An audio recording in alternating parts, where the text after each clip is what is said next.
In 2048, the planet became insanely overcrowded, and almost all natural resources were gone. The government started a program to genetically modify 14 soldiers so they could go to Saturn's moon, Titan, and start a new civilization there. Those 14 volunteers and their families were moved to a special neighborhood with luxurious, high-tech houses. You're watching CineDigest, and this is Movie Recapped. Don't forget to hit that like button and subscribe for more awesome stories. Rick, a former pilot, was one of those volunteers. He brought his wife, Abigail, who's a doctor, and their son, Lucas. The head of the program, Dr. Collingwood, had high hopes for Rick because when he was in the Air Force, his plane got shot down and he had to walk across the Syrian desert, injured without food or water for 3 days, proving he's a strong survivor. Rick and Abigail were doing all this for their son's future, but Abigail admitted to Collingwood that she was worried Rick might get very sick.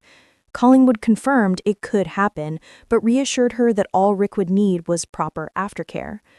Once all the volunteers had moved into their new homes, they attended their first meeting with Collingwood to start the experiments. During the meeting, Collingwood gave a presentation about how humanity destroyed Earth, explaining that Titan was the only other place in the solar system with an atmosphere and a primitive ecosystem. But there, it rains liquid methane into huge oceans and lakes that no one can swim in. The air is filled with nitrogen, and the cold is deadly. So, instead of changing Titan, they decided to genetically modify humans themselves to adapt to its conditions. One volunteer asked how their bodies wouldn't reject the treatment, and Collingwood explained early tests were successful, but admitted there was no guarantee everyone would survive. The volunteer kept doubting the program, but Rick shut him up and told him to leave if he didn't like it. The volunteers came from all over the world, each having survived extreme circumstances.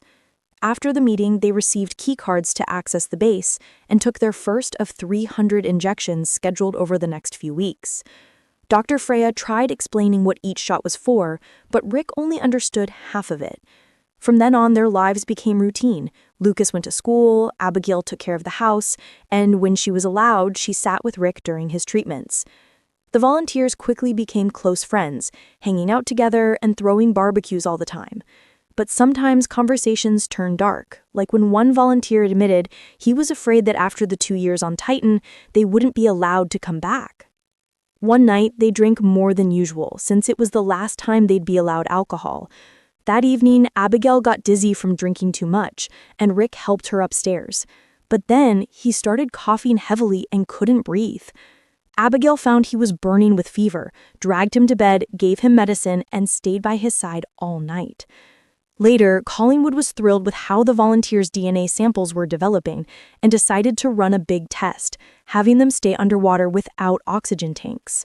After half an hour, only Rick and Tally were left, turning it into a little competition. Tally lasted 39 minutes, but Rick stayed even longer, swimming comfortably like a dolphin. Everyone was shocked by how fast and smooth he moved.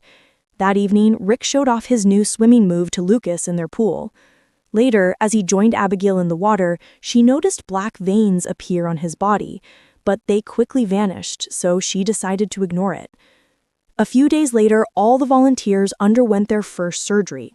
One of the wives, Rayanne, visited Abigail to let their kids play together and admitted she was terrified and didn't think her husband belonged there. Abigail comforted her, reminding her that the volunteers were saving humanity and their children.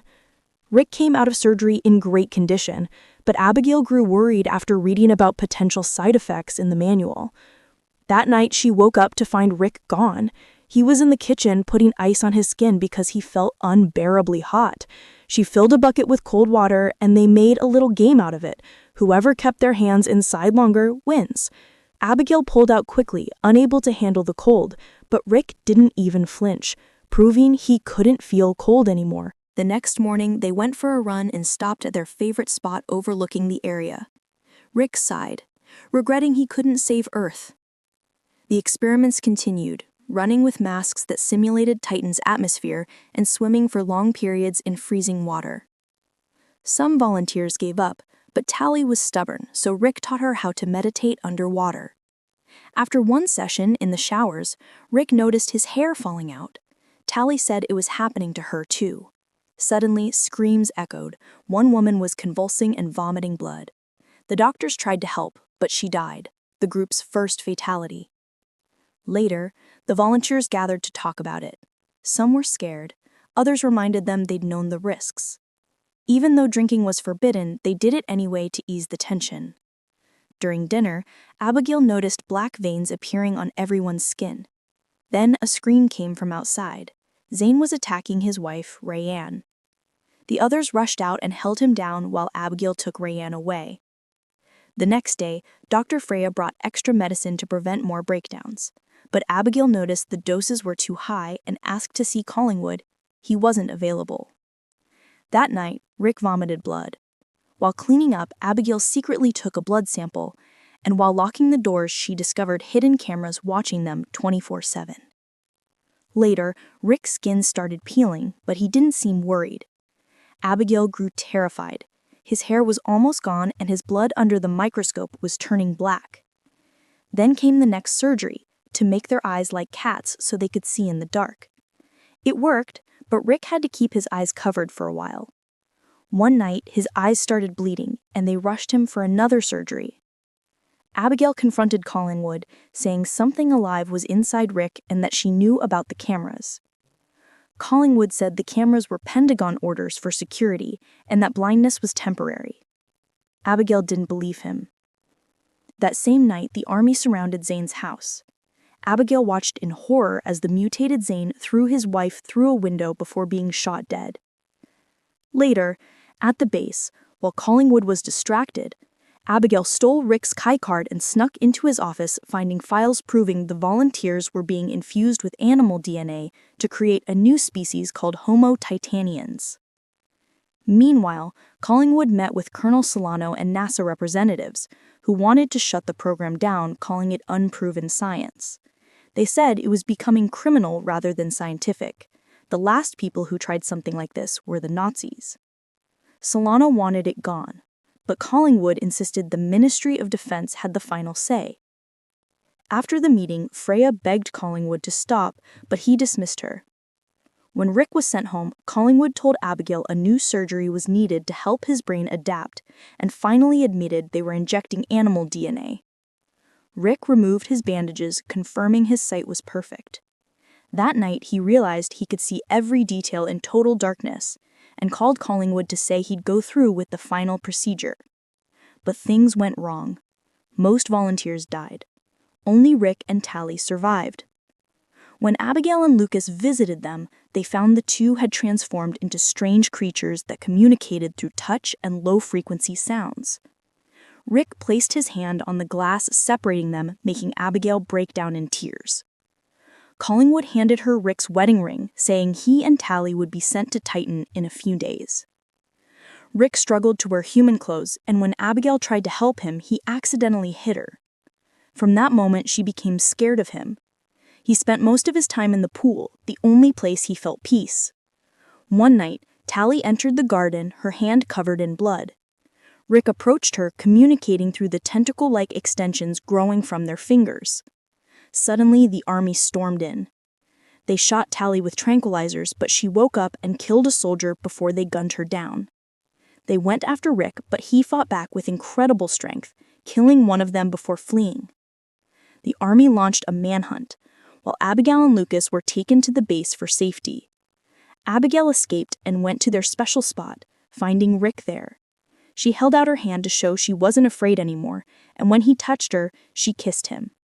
At that moment, helicopters appeared and knocked them out. Abigail woke up at the base with Collingwood beside her. He told her they had to send Rick to Titan immediately before Earth's atmosphere killed him, but only she could convince him to go. He gave her an injection meant to erase Rick's memory, but she switched it with a saline shot. When she entered Rick's cell, she gave him the fake injection. He pretended to pass out. When a soldier approached, Rick suddenly killed him and escaped. The soldiers opened fire, but Rick used the darkness to his advantage. Abigail grabbed Lucas, and with Freya's help, they reached an alternate exit where they reunited with a wounded Rick. Soldiers surrounded them and Collingwood ordered his men to shoot, but Solano refused, pointing his gun at Collingwood instead and arresting him. Abigail hugged Rick tightly, helping him regain his precious memories. Sometime later, Abigail and Freya began the Titan II project, using ethical methods to save humanity. Meanwhile, Rick was finally on Titan, with his new body, wings spread wide, flying through his new home. And that's the end of today's movie. Don't forget to like, share, and subscribe to CineDigest for more amazing stories with Movie Recapped.